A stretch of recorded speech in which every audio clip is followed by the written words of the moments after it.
విచ్చేసిన పాత్రికేయ మిత్రులందరికీ నా నమస్కారం. నిన్న వైఎస్ఆర్ కాంగ్రెస్ పార్టీ వీడి తెలుగుదేశం పార్టీ పేరులో పుచ్చుకుంటున్నానని మా కౌన్సిలర్ ఒక ఆయన 27వ వార్డు కౌన్సిలర్ మదర్ సాహెబ్ గారు ఒక స్టేట్మెంట్ ఇచ్చున్నారు. సరే, పార్టీలు మారటం చేయటం ఆయనకి వాళ్ళ కొత్త కాదు, అది పాత చింతకాయ పచ్చడే. తొలుత కాంగ్రెస్ తర్వాత తెలుగుదేశం తర్వాత వైఎస్ఆర్సీపీ. ఈ వలస పక్షి కామెంట్ చేసే స్థాయికి ఎదిగాడంటే హాస్యాస్పదంగా ఉంది. ప్రత్యక్షంగా ప్రజల చేత ఎన్నుకోబడ్డ వ్యక్తి అయితే కాదు. ప్రజా కురుక్షేత్రంలో నాపై పోటీ చేసి తన సొంత వార్డులో నేను వలసపోయి ఆ వార్డు నుండి పోటీ చేసి అతని మీద ఘన విజయం సాధించాను. ఆ విషయాన్ని మర్చిపోయాడేమో మదర్ సాహెబ్. ప్రత్యక్షంగా బరిలో దిగాలని అంత కుతూహలం ఉంటే ఈ పార్టీకి సభ్యత్వం కాదు రాజీనామా చేయాల్సింది. తను రాజీనామా చేయాల్సింది కౌన్సిలర్ పదవికి రాజీనామా చేసి ప్రత్యక్ష రాజకీయ బరిలో 6 నెలలలోపు ఎన్నికలు జరుగుతాయి. తను దమ్ముంటే రాజీనామా చేసి స్టేట్మెంట్ ఇవ్వమనండి. మేము కూడా పోటీకి సిద్ధపడి మేము సిద్ధం అనే స్టేట్మెంట్ ప్రకటిస్తాం. అంతేగాని అక్కడ మున్సిపాలిటీ లేదు, నాకు ప్రైవసీ లేదు, నాకు మాట్లాడే రైడ్ ఇవ్వలే, నన్ను అసలు ఏది మాట్లాడేలా, ఎమ్మెల్యే గారు ఒక నియంతని, తర్వాత ఎమ్మెల్యే నా ఇంటికి వచ్చి బతిలాడి సీట్ ఇచ్చాడని, ఇవన్నీ తప్పుడు కూతలు తప్పుడు ప్రచారాలు చేస్తున్నాడు. నీకు పార్టీ పదవులు అంటే పెద్ద లెక్కలేదని నిన్న కొంత పాత్రికేయ మిత్రులతో ప్రెస్ మీట్లో చెప్పుకున్నాడు. పెద్ద లెక్కలో లేని తరానికి నిన్ననే దాంతోపాటు మా పట్టణాధ్యక్షుల వారికి ఈ సభ్యత్వానికి రాజీనామా చేస్తున్నాం, పార్టీలో సభ్యత్వానికి, తర్వాత కౌన్సిలర్ పదవికి కూడా రాజీనామా చేస్తున్నాం అని కమిషనర్ గారికి రాజీనామా పత్రం ఇస్తే ఆ ప్రెస్ మీట్కి ఒక అర్థం ఉండేది, ఆయన చెప్పిన దానికి ఒక అర్థం ఉండేది. కానీ అవన్నీ చేయటం మానుకొని మున్సిపాలిటీ మీద ఏదో రకరకాల కారణాలు నేను మాట్లాడలేను, మాట్లాడడానికి నా గొంతు నొక్కేశారు. అతని గొంతు ఏనాడు నొక్కలేదు. అతని గొంతు నొక్కింది ఎక్కడంటే తన వార్డులో జరుగుతున్న అభివృద్ధి పనులపై పర్సెంటేజ్లు అడిగితే గొంతు నొక్కిన మాట వాస్తవమే. కాంట్రాక్టుల దగ్గరికి పోయి 5% అడిగిన మాట వాస్తవమే. ఆ టైంలో కూడా గొంతు నొక్కాం. అది మా పార్టీ సిద్ధాంతం కాదు. ఇప్పుడు బ్రహ్మారెడ్డి దగ్గరికి చేరాలని నిశ్చయించుకున్నావు. ప్యాకేజీకి ఇష్టపడిపోయేవాడివి ఈ పార్టీ మీద నిందెందుకు? ఈ పార్టీ నిన్ను గౌరవించింది. ఈ పార్టీ ఎలక్షన్లో నిలబడ్డప్పుడు నువ్వు ఎదురు పార్టీ నిలబడితే చిత్తు ఓడిపోయిన వ్యక్తివి. ఇకపోతే నేను ఎన్నో మా అన్నను చైర్మన్ చేశాను, నాకంత చతురత్వం. నీ అన్నను చైర్మన్ చేసింది నీ ఒక్కడి కష్టం కాదు. ఆ రోజున లక్ష్మారెడ్డి గారు చేసిన చిన్న పొరపాటు, ముస్లింలకు చైర్మన్ పదవి పోస్ట్ ఇస్తానని చెప్పి ముస్లింలకు కేటాయించకుండా మానవ వెంకటేశ్వరరావు కేటాయించబడబట్టి అప్పుడున్న సీనియర్ నాయకులంతా కొంతమంది ఆ బాధతో తెలుగుదేశం పార్టీ కింద పుచ్చుకున్నారు. అప్పుడు చెట్టు సాహిబ్కి అక్కడ ఆ ఈక్వేషన్ చూసుకొని అలిగే నీళ్ళని క్యాచ్ చేసుకోవచ్చని తెలుగుదేశం వాళ్ళు చెట్టు సాహిబ్ సీట్ ఇచ్చారు. ఆ సీట్ ఇచ్చిన పిదప ముస్లింలంతా ముక్త కంఠంతో చెట్టు సాహిబ్ మద్దతు పలికారు కాబట్టి ఆ రోజున చెట్టు సాహిబ్ గెలిచాడు. అంతే తప్ప అదేదో నీ గొప్పని నువ్వు గొప్పతనంగా చెప్పుకుంటే అది సరికాదు మదర్ సాహెబ్ గారు, అది భావ్యం కూడా కాదు. అంత సీనియారిటీలో మీరు ఇంత దిగజారిపోయి మాట్లాడటం అనేది అది పద్ధతే కాదు. మీకు దమ్ముంటే ఈరోజు రేపో మీరు కమిషనర్గా తీసుకెళ్ళి మీ రాజీనామా పత్రాన్ని సమర్పించండి. ప్రత్యక్ష ఎన్నికల్లో పోరాడదాం. నీ బలం ఎంతో నువ్వు ఊరిని గెలిపేటో కాదు, ముందు నీ వార్డులో నువ్వు గెలువు. పిన్నెల్లి రామకృష్ణారెడ్డి గారి పుణ్యమాని నువ్వు గెలిచావు తప్ప నీ సొంత ప్రతిపత్తితో నువ్వు గెలవలేదు.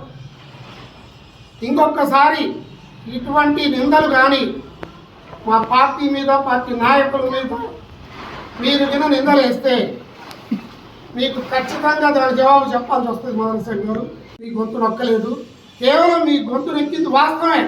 పాపం వాస్తవం చెప్పాడు, చెప్పే దాంట్లో వక్రీకరించి చెప్పాడు. ఆయనకు 5% కమిషన్ కావాలండి. కమిషన్ అడిగే తత్వం ఈ పార్టీలో ఎవరికి లేదు. ఆయన మొదటి నుంచి అలవాటు కాబట్టి ఆ కమిషన్ అడిగాడు. కౌన్సిలర్ సుబాని కాంట్రాక్టర్ పని చేసుకుంటే ఆయన 5% అడిగింది వాస్తవం కాదు. పుట్లూరు శ్రీనివాసరెడ్డికి గడప గడప గ్రాంట్ కింద 10 లక్షలు వస్తే ముందు పని చేయకముందే నాకు పర్సెంటేజ్ ఇవ్వాలా అని అడిగింది వాస్తవం కాదా? నీ ఆర్థిక స్థితి లేకపోతే, గడప గడప ప్రోగ్రాం చేయలేని స్థితిలో కూడా నువ్వు లేకపోతే ఎమ్మెల్యే గారు దగ్గరికి పిలిచి ఆ ప్రోగ్రాంకి అయ్యే ఖర్చు మొత్తం ఆయన సొంత నిధులతో ఆయన ఖర్చు పెట్టించాడు. నువ్వు హాస్పిటల్లో ఉంటే నువ్వు తెలుగుదేశం పార్టీలో అప్పటికి ఉన్నా ఆయన వచ్చి నిన్ను పరామర్శించాడు. కనీసం ఆ జ్ఞానం లేకుండా నేను మా ఎమ్మెల్యే గారి మీద అనవసరమైన నిందలు మాట్లాడేదానికి గొంతు నొక్కేది ఏంది? కమిషన్లు అడిగితే గొంతు నొక్కడం నేరమా? 2 పనులకు 2 చోట్ల కమిషన్లు అడిగావు. వాటిలలో చిచ్చు పెడతాడు అనేక రకాలుగా. మాకు అంతమంది సాహసగాళ్లే, మేము ఎక్కడికైనా పోయి వాళ్ళకు మాట్లాడుకునే దాంట్లో సాహసం అందరికి ఉంటుంది. ఊళ్ళో ఎవరికెవరికి సాహసం లేదు. సంవత్సరం నుంచే మొదలు పెట్టావు. అప్పటి నుంచి మేము ఎప్పుడు నిన్ను ఎండగట్ల. ఇదే మాట నువ్వు అంటావని మా సాహసగాళ్ళు అంటావు, ఇంకోటి అంటూ పూటకో మాట మాట్లాడుతావు. నీలో మేము మాట్లాడలేదా? పార్టీ కట్టుబడి పనిచేస్తాం. చైర్మన్ ఇస్తానని మాట ఇచ్చాడని ఇంకో మాట అన్నావు. నీకు చైర్మన్ ఇస్తానని మా ఎమ్మెల్యే గారు ఇప్పుడు మేము ముస్లింలు 6 కౌన్సిలర్లు ఉన్నారు. ఏ ఒక్క కౌన్సిలర్కి కమిటీ కాలే. ముస్లింలకు 2 సంవత్సరాలు చైర్మన్ పదవి ఇస్తానండు. మాట అంటే మాట తప్పకుండా మనం తిప్పుకొని ఇచ్చే వ్యక్తి మా పిన్నెల రామకృష్ణ. ఆయన మీద కామెంట్ చేసే స్థాయి నీది కాదు. నిన్న ఇంకో మాట అన్నాడు, ఒక ఎస్సీ కులానికి చైర్మన్ ఇవ్వటం ఏంది అని. ఎస్సీ కులానికే చైర్మన్ ఇవ్వకూడదా? ఇప్పుడు నువ్వు చేరుతున్న పార్టీ అధినాయకుడు కూడా అదే అన్నాడు కదా, ఎస్సీలో పుట్టాలని ఎవరు కోరుకుంటారని. వెంటనే కండవ కూడా వేసుకోలే, ఎస్సీలకు చైర్మన్ ఇవ్వకూడదు. వైస్ చైర్మన్ ఇన్ఛార్జ్ చైర్మన్గా చేశాడు, దానికి జీవో కావాలా? జీవో లేకుండా ఇచ్చారంటాడు. జీవో అనే మీనింగ్ తెలియనివాడు కూడా మాట్లాడుతున్నాడు ఇవాడు. ఎస్సీలకు చైర్మన్ ఇస్తే నేరం అండి? నేను సూటిగా ఆయన ప్రశ్నిస్తున్నాను. ఎస్సీలకు ఎంత భావంతో ఇన్నేళ్ల నుంచి కాంగ్రెస్ ప్రభుత్వం ఉన్నప్పుడైనా, వైఎస్ఆర్సీపీ ప్రభుత్వం ఉన్నైనా కట్టుబడి సుందరరామరెడ్డి గారి హయాం నుండి, నట్టు కృష్ణ హయాం నుండి ఎస్సీలు అంకిత భావంతో ఈ పార్టీకి పనిచేస్తున్నారు. వారు మా మిత్రులు, మా అన్నలు, మా సోదరులు. ఎస్సీలను గౌరవించే తత్వం తెలుగుదేశంలో లేనే లేదు. మా చైర్మన్ మీద, ఎస్సీ చైర్మన్ మీద నువ్వు కామెంట్ చేసే స్థాయా? ఏ పద్ధతి మార్చుకో. వయసు పెరిగింది, జ్ఞానం పెరగలేదు. నిన్న మళ్ళా అదే ప్రెస్ మీట్లో మా ఎస్సీ తమ్ముడు ఒకడిని వెనక నిలబెట్టారు. ఏం కూర్చోబెట్టకూడదా? మీరు చేస్తుర్రా అవమానకరం? ఎస్సీని మీరు చేస్తారు, మీ పార్టీ చేస్తుంది, మేము చేయట్లా. ఇటువంటి నిన్న చేసిన కామెంట్లన్నీ దయచేసి వాటిని విస్మరించి సరి చేసుకొని పద్ధతిగా మాట్లాడకపోతే జాగ్రత్తగా ఉండండి. మోదర్ సాహిబ్ గారు, మీకు ఈ పత్రికా ముఖంగా నా సవాలు ఇస్తున్నా. మీకు దమ్ముంటే రేపు ఉదయం మీ రాజీనామా పత్రాన్ని కమిషనర్ గారికి చేర్చండి. వెంటనే ఎన్నికల కమిషన్ ఆదేశిస్తే ఆ వార్డు ఎలక్షన్ జరుగుద్ది, అక్కడ తేల్చుకుందాం. ఎలక్షన్లో ఇప్పుడు తేల్చేది ఏముంది? ఆల్రెడీ నా ఎలక్షన్లో నేను నిలబడి గెలిచా. నీ వార్డు ఓటర్ని కూడా కాదు నేను. నీ వార్డులో ఈరోజు నువ్వు వేసిన ఫ్లెక్సీలో నీ అన్నలకే ఇష్టం లేదు. నీ అన్నలు ఇవాళ నిన్ను నిలబెట్టి అడుగుతుంది, మా ఫోటోలు నువ్వు ఫ్లెక్సీలో ఎందుకు వేసావు? నీ అన్నలు నిన్ను ప్రశ్నిస్తుంటే నువ్వు ఎమ్మెల్యే ప్రశ్నిస్తావయ్యా? నువ్వు పద్ధతి మార్చుకోండి. మోదర్ సాహిబ్ గారు తప్పులు చేశారు, తప్పులు సరిదిద్దుకొని మా ఎమ్మెల్యే గారికి క్షమాపణ చెప్తే మీ పెద్దరికం, హుందాతనం బాగుంటుంది, మేమందరం హర్షిస్తాం. ఇంతకంటే మీకు గడ్డి పెట్టేది లేదని ఈ పత్రికా ముఖంగా తెలియజేసుకుంటున్నాం. ఇక్కడ ఇచ్చేసిన పత్రిక టీవీ ఛానల్ సోదరులందరికీ నా హృదయపూర్వకంగా నమస్కారాలు తెలియజేసుకుంటున్నాను. సామాజిక న్యాయం ఈ రాష్ట్రంలో తెచ్చిన నాయకుడు ఎవరు ఉన్నారంటే, సామాజిక న్యాయంతో పాటు పేదరికాన్ని తొలగించాలని ప్రయత్నం చేసిన నాయకుడు, పేదల పక్షపాతి ఎవరు ఉన్నారంటే జగన్మోహన్ రెడ్డి గారు. పేదరికం అంతా తగ్గిపోయిన తర్వాతనే ఈ రాష్ట్ర ప్రజల యొక్క స్థితిగతులు బాగుపడతాయని విద్యా విధానంలో అనేక మార్పులు తీసుకురావచ్చి సంక్షేమ పథకాలు వాళ్ళకి ఆర్థికంగా లేదు కాబట్టి సంక్షేమ పథకాల ద్వారా వాళ్ళకి అభివృద్ధి పొందాలని నడుపుతున్న నాయకుడు మా జగన్మోహన్ రెడ్డి గారు. నిన్ననే ఒక మాట చెప్పారు ఆయన, అంతర్జాతీయ విద్య కోసం మనం విదేశాలు పంపనవసరం లేదు, ఇక్కడనే మనం పెడదాము. మన పేద పిల్లలు మొత్తం కూడా ఒక ఉన్నత స్థాయికి వస్తారు, వాళ్ళ చదువు కోసం వాళ్ళ ఖర్చుల కోసం అయ్యే చెప్పి సంక్షేమ పథకాల ద్వారా మనం అందించే ఏదైనా ఫండ్స్ వాళ్ళకి ఇస్తే వాళ్ళ తల్లిదండ్రులకు ఇస్తే దానివల్ల బాగుపడతారు, వాళ్ళు చిన్న స్థాయిలో ఉన్న వాళ్ళంతా బాగుపడతారని సామాజిక న్యాయం కోసం కష్టపడుతున్న నాయకుడు జగన్మోహన్ రెడ్డి గారు. అదేవిధంగా మేము ఇంకోటి అడుగుతున్నాం, పెత్తందారుల నాయకుడైన వాళ్ళ రోజుల్లో ఎంతమంది మామూలుగా ఈ తక్కువ ఎస్సీ ఎస్టీ బీసీ మైనారిటీ నాయకులు ఎంతమంది వాళ్ళ మంత్రివర్గంలో మంత్రులుగా ఉన్నారు. ఇవాళ మా జగన్మోహన్ రెడ్డి గారి ప్రభుత్వ హయాంలో సామాజిక న్యాయం ద్వారా ఎంతమంది ఎమ్మెల్యేలు ఉన్నారు, ఎంతమంది మినిస్టర్స్ ఉన్నారు, ఎంతవరకు న్యాయం జరుగుతుందో మీరు నిజంగా ఆలోచించాలి. ఒకటే పెత్తందారుల వ్యవస్థ వాళ్ళ టైంలో నడిచిద్ది, తర్వాత కూడా వాళ్ళ పత్రికలు కానీ వాళ్ళ టీవీలు కానీ దానికోసమే ప్రయత్నం చేస్తున్నానన్న మాట వాస్తవం కాదా? మీరు నిర్మోహటంగా ఆలోచించమని చెప్తున్నాను. కరోనా సమయంలో కూడా అంత కష్టకాలంలో కూడా చాలామంది ఇబ్బందులు పడ్డప్పటికీ ఆయన సంక్షేమ పథకాలు ఎక్కడ కూడా ఆపలేదు. నేను ఒకటి అడుగుతున్నాను ఆ ప్రతిపక్ష నాయకుడు, మీ ప్రభుత్వ హయాంలో ఒక్క మైనారిటీ సోదరుని మీరు మంత్రి పదవి ఇచ్చారా? మీ టైంలో ఎంతమంది శాసనసభ్యులు ఉన్నారు? జగన్మోహన్ రెడ్డి గారు మాకు ఉప ముఖ్యమంత్రి ఇచ్చారు, అనేక పదవులు మాకు కేటాయించారు. ఈరోజు మళ్ళీ మీకు ఒక విషయం అడుగుతున్నాను, ఇప్పటికే ప్రకటించిన స్థానాల్లో 10 నుంచి చాలా ఎక్కువ ఉన్నాయి. మీకు సామాజిక న్యాయమైన స్పృహ ఉంటే దాంట్లో సగం మీరు ఇవ్వగలుగుతారా? ఇటువంటి దానికి కాదు, అది వదిలేస్తే మన ప్రియతమ నాయకుడు శ్రీ పిన్నెల్లి రామకృష్ణారెడ్డి గారు 4 సార్లు ఇక్కడ గెలవడం జరిగింది. ఎందుకు గెలిచారు ఆయన సామాజిక న్యాయం పాటించబట్టే. ఆయన కులం లేదు, మతం లేదు, వివక్ష లేదు. ఆయనకు శివుడైనా, ఈశ్వరుడైనా, అల్లా అయినా, యేసుప్రభు అయినా అందరూ నా దేవుళ్ళు అని చెప్పేసి ఎవరు పిలిచినా, ఎవరు కాదన్నా, అవునన్నా కూడా కుల వివక్షత, మత వివక్షత లేకుండా అందరికీ సామాజిక న్యాయం చేస్తున్నాడు. కాబట్టి పిన్నెల్లి రామకృష్ణారెడ్డి గారు 4 సార్లు గెలవడం జరిగింది. 5వసారి కూడా 100కు 100% ఎవరైనా గుండెల మీద చేతులు వేసుకొని చెప్పమను. పేద వర్గాల్లో ఈరోజు కరెక్ట్గా పర్ఫెక్ట్గా నాయకుడు మన మాచర్ల నియోజకవర్గం, అటువంటి నాయకుడు మనకు దొరకటం అనేది చాలా కష్టం. ఎవరి కష్ట నష్టాల్లో కూడా ఆయన పాల్గొనడం జరిగింది. సరే, మిగిలిన కులాలకి చెప్తున్నాను, మేము ప్రతిపక్షంలో ఉన్నప్పుడు, మేము అధికార పార్టీలు వేరే పార్టీలో ఉన్నప్పుడు కూడా ఫస్ట్ సారిగా షాదీఖానా పక్కన 46 లక్షల రూపాయలు పెట్టి ఒక బిల్డింగ్ కట్టించినప్పుడు మా ముస్లిం సోదరులు మొత్తం కూడా బాసిద్ గారితో సహా కరీముల్లా అందరూ కూడా ఒక మీటింగ్ వేసి, సార్ ఇది మా కుల మతాలకి, మా కులాల్లో పార్టీలకు సంబంధం లేదు, ఇది మాకు కట్టించండి అని నూర్ మసీద్లో మేము కూర్చొని, అప్పుడు కట్టుబడి జరగలేదు, కూర్చున్నప్పుడు ఏకగ్రీవం తీర్మానం చేసి ఎమ్మెల్యే గారికి నివేదిస్తే 100% పాపం ఆయన కష్టపడి 46 లక్షల రూపాయలు పెట్టి ఆ షాదీఖానా పక్కన కూడా కేవలం మహిళలకు పనికొస్తుందని చెప్పేసి అది మాకు కేటాయించడం జరిగింది. దానికి ముందున్న ఇన్కమ్ కూడా ఈరోజు ముస్లిం సోదరులు తీసుకుంటారు. అది ఆయన చొరవ కాదా? ఆయన చేసిన మాకు సామాజిక న్యాయం కాదా? నేను ఇంకోటి అడుగుతున్నాను, నూర్ మసీదు మేము కట్టుబడి చేసినప్పుడు మొట్టమొదటిసారిగా దానికి పునాదులకి డబ్బులు ఇచ్చిన నాయకుడు ఎవరు అనేది ఇక్కడ ఉన్న వైసీపీ, నేనన్న ఆ రోజు తెలుగుదేశంలో ఉన్నాను. 100% 4 లక్షల రూపాయలు ఇచ్చి మీరు మొదలు పెట్టుకోండి. ఆయన చెయ్యి పుణ్యాన, ఆ చెయ్యి మంచితనం వల్ల 4 లక్షలది 1,20,00,000 రూపాయలు పెట్టి, 1 కోటి రూపాయలు పెట్టి ఇవాళ మేము అవి కట్టించగలిగాం. తర్వాత కూడా ఆయన అబ్బాయి, మీరు ఎవరైనా కానీ పార్టీలను కూడా ఎలక్షన్ చేసుకోండి, మీరు బాగా చేసుకోండి అని చెప్పి ఆ మసీద్ కట్టుబడి చేయడానికి ఆయన సహకరించాడు.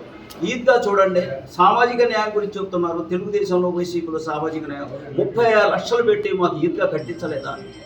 మాకు గోడలు లేవు సార్, మేము ఇబ్బంది పడుతున్నాం, 2 గోడలు అయినాయి, 2 గోడలు కాలేదంటే అప్పుడప్పుడు దానికి నిధులు ఉన్నా లేకపోయినా ఆత్మీయులు, నా కుటుంబ సభ్యులు, అందరికన్నా నాకు ముఖ్యులు నా ఏరియాలో ఉన్న నా ముస్లిం సోదరులు, ఎస్సీ సోదరులు, ముస్లిం సోదరులు అని చెప్పేసి 2 గోడలు కట్టించిన నాయకుడు ఎవరున్నంటే పిన్నెల్లి రామకృష్ణారెడ్డి. ఆయన ఏం కష్టపడ్డాడో మాకు తెలియదు. తర్వాత గేట్ లేదని అడిగాము మేము, దానికి కూడా అన్నాడు. గేట్ కూడా పెద్ద గేట్ పెట్టాడు. తర్వాత ఖబరస్థాన్కి వచ్చాం. ఖబరస్థాన్కి వచ్చినప్పుడు మట్టి లేదంటే, ఆ మట్టి లేకపోతే దాన్ని తోముకోవడం చాలా కష్టంగా ఉందని చెప్పినప్పుడు 500-600 ట్రాక్టర్లు మట్టిని ఏ విధంగా శాంక్షన్ చేయించారు మా మైనార్టీ నాయకులు. పాపం వైసీపీలో ఉన్న మా కౌన్సిలర్లు కష్టపడి, మా మైనార్టీ నాయకులు కష్టపడి, అందరూ కూడా కష్టపడి తెప్పిస్తే దానికి 500-600 ట్రాక్టర్లు మట్టి ఇవ్వలేదా? అంతేకాకుండా ఆ మట్టి వేసి దానికి గేట్ లేదని అడిగితే గేటు కూడా ₹1,00,000 పెట్టి శాంక్షన్ చేయించలేదా? ఆ చంద్రవంక పక్కన ఉన్న బోటి వాళ్ళు మనం ఇబ్బంది పడుతున్నాం అంటే వాటికి బోరింగ్ ఏర్పాటు చేసి, గేట్లు ఏర్పాటు చేసి, అది వాళ్ళ వసతి కల్పించిన ఎవరు నాయకుడు? ఏ ముస్లింకి ఈరోజు అర్హత ఉన్న ఏ ముస్లిం సోదరుడు సోదరిమణులకి పట్టాలు లేకుండా, ఇళ్ల స్థలాలు లేకుండా, సంక్షేమ పథకాలు రాకుండా ఒక్కడు గుండె మీద చేసుకొని చెప్పమనండి. ఇంతకన్నా న్యాయం మా మైనారిటీస్కు దక్కటం అని చెప్పేసి మా నాయకుడు, ఆ నాయకుడు గొప్పతనం కదా. నేను ఆయన్ని పొగడాలని కాదు, ఆయన్ని విమర్శిస్తుంటే కళ్ళబడి మాకు నీళ్ళు వస్తున్నాయి వాస్తవంగా. ఎందువల్లంటే నిజంగా చెప్పండి, ఆత్మసాక్షిగా నేను 20 సంవత్సరాలు అవతల పార్టీలో ఉండొచ్చాను, కానీ న్యాయం లేదా? ఎప్పుడు పొద్దునక మధ్యాహ్నం ఆయన దృష్టిలో పడితే సరే, సమస్య పరిష్కారం అయితే అంటే సరే, ఏ ఊరితోటి పని లేదు, నాయకుడితోటి కూడా పని లేదు. అక్కడ పెద్ద చిన్న అనేది ఏం లేదు. ప్రతి వాడి సమస్యను పరిష్కారం చేయడానికి ఆయన స్వప్రయత్నం అనేది చేశాడు. 2 అంతేకాకుండా వాటర్ ప్లాంట్ లేదని మా మస్తాన్ వాళ్ళు అడిగితే, మస్తాన్ మా యువత అధ్యక్షుడు అడగంగానే వెంటనే మూసేసిన వాటర్ ప్లాంట్ ముస్లిం సమాజం కోసం మసీద్ ఎదురుగా వాటర్ ప్లాంట్ పెట్టి లేదా? ఇంతేకాదు రహమాన్ మసీద్ దగ్గర ఆ వాటర్ ప్లాంట్కి డబ్బులు ఇచ్చింది ఎవరు? పిన్నెల్లి రామకృష్ణారెడ్డి గారు కదా. మసీద్ కట్టినప్పుడు ఎవరు చేత కానప్పుడు కొబ్బరికాయ కొట్టి మసీద్ ఓపెన్ చేసింది బోటు మీద ఎవరు? నెహ్రూ నగర్లో పిన్నెల్లి రామకృష్ణారెడ్డి గారు కదా. ఈద్గా 35 ముస్లిం సోదరులైన నా సొంత అన్నల్లాగానో, చెల్లెల్లాగానో, తమ్ముళ్ళలాగానో మాకు ఇచ్చిన ప్రాధాన్యత అయితే నిజంగా మిగిలిన ఈర్షపడేంత సహాయ సహకారాలు మాకు అందించిన ఘనత మా ఒక్కరికే కాదు, టౌన్లో కానీ, నియోజకవర్గం కానీ, ప్రతి పల్లెటూరులో మేము అడుగుతున్నప్పుడు ఎవరికైతే లబ్ధి చేకూర్చలేదనే దానికి ఏంటి, ఉన్నత స్థాయిలో ఉన్న వాళ్ళకి న్యాయం జరగలేదు.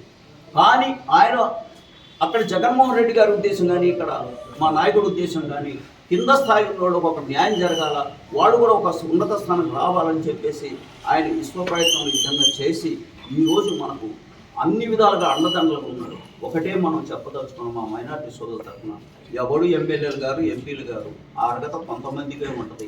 పేద ప్రజల కోసం నిరంతరం కష్టపడుతూ పేద ప్రజల కోసం అండదండలు ఉన్న నాయకుడు, మా మైనార్టీస్ కోసం కష్టపడి మా గుండెల్లో చిరస్థాయిగా ఉన్న నాయకుడు ఎవరు ఉన్నారంటే పిన్నెల్లి రామకృష్ణారెడ్డి. ఎవరు ఎన్ని ఎత్తుగళ్ళు వేసినా, ఎన్ని ఇబ్బందులు పెట్టినా, మోసం చేసినా ఆత్మసాక్షిగా ఈ రోజు నుంచి మైనార్టీ నాయకులు మా సోదరులు ఎవరైతే ఉన్నారో ఇంకొంచెం కాన్ఫిడెన్స్తో పనిచేస్తూ పోయేవాళ్ళు పోతారు. ఎవరో ఒకరు పోయినా మనకు నష్టం లేదు. ఓటర్స్ మనం తిరిగేది, పబ్లిక్లో తిరిగేది ఒక 50 మంది ముస్లిం సోదరులే. మిగిలిన 9,000 ఓట్లు ఉన్నాయి. ఆ 9,000 ఓట్లను మనం ఎట్లా సాధించాలా, మన నాయకుడికి మనం ఏం న్యాయం చేయాలా? 4.5 సంవత్సరాలు మన కోసం నిరంతరం కష్టపడ్డ నాయకుడికి ఇంకా 2-3 నెలల్లో మనం ఏం చేయగలుగుతామని మా సోదరులు, సీనియర్ సోదరులు ఉన్నారు ఇక్కడ, పార్టీలో ఉన్న సీనియర్ సోదరుల సలహా సహకారంతో మేమంతా నడుస్తామని ఈరోజు ఆత్మసాక్షిగా ప్రతి వాడు చేతులెత్తి ప్రతిజ్ఞ చేయమని నేను మిమ్మల్ని కోరుతున్నాను. మీరు చేయగలిగితే చేయండి. అందరూ మేము అందరం చేస్తాం.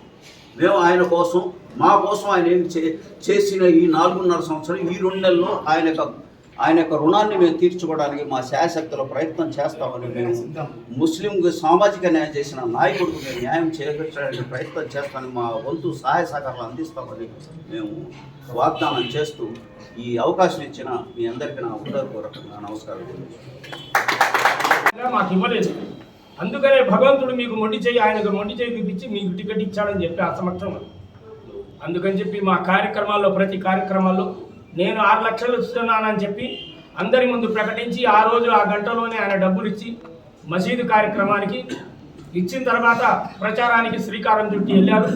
ఎన్నో సందర్భాల్లో మాకు ఇందాక చెప్పారు, మాకు షాదీఖానా లేదు అని అంటే ప్రత్యేకంగా ఉన్నటువంటి ఏరియా అంటే సబ్ ఏరియాకి ఇవ్వాలి, ₹1 కోటి శాంక్షన్ అయింది.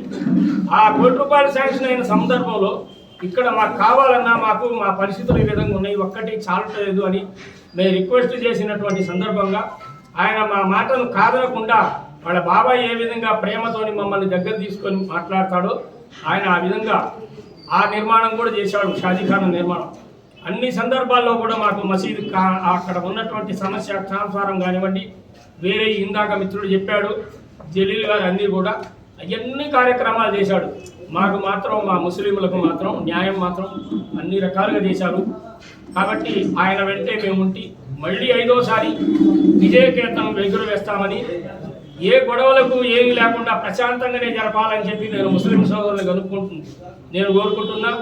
ఎవరైనా కూడా రెచ్చగొట్టి ఏదైనా కూడా మనలో తగాదలు పెట్టాలి అంటే మాత్రం అది గ్రహించుకొని మనం నడవాల్సినటువంటి బాధ్యత మనందరి మీద ఉందని చెప్పి నేను సభాముఖంగా తెలియజేస్తూ ఇక్కడికి విచ్చేసినటువంటి అందరికీ, నాకు ఈ అవకాశం ఇచ్చినటువంటి పెద్దలకు అందరికీ నా హృదయపూర్వక ధన్యవాదాలు. మీడియా మిత్రులందరికీ నా నమస్కారం అండి. ఈరోజు మాచల నియోజకవర్గంలో, ముఖ్యంగా మాచల పట్టణంలో మైనార్టీలకి మన ఎమ్మెల్యే రామకృష్ణారెడ్డి గారు అనేక రకాలుగా సహాయ సహకారం అందిస్తున్నారు. అటు సంక్షేమం కానీ ఇటు అభివృద్ధి కానీ. ఇది చూసి ఓర్వలేక మళ్ళీ ఇంకోసారి ఓడిపోతామనే భయంతో కొంతమంది వెధవలు పక్క పార్టీలోకి వెళ్ళి వాళ్ళ ఎమ్మెల్యే గారి మీద అబండాలు వేస్తున్నారు. ఒక్కసారి గుర్తుపెట్టుకోండి, ఇటు పని చేయించుకొని మళ్ళీ అవతలకి వెళ్ళి ఎమ్మెల్యే గారి మీద బురద చెల్లే కార్యక్రమం చేస్తున్నారు. ఇది కనుక వాళ్ళు కంటిన్యూ చేస్తే మరోసారి వారికి బుద్ధి చెబుతాం. భవిష్యత్తులో ఎమ్మెల్యే గారిని భారీ మెజార్టీతో మేము గెలిపించుకుంటాం. దీనికి సిద్ధమైతే రమ్మనండి. అంతేగాని ఉన్నవి లేని మాట్లాడి ఎమ్మెల్యే గారి మీద అవాకు జోకు మాట్లాడితే మాత్రం మేము ఒప్పుకునేది లేదు.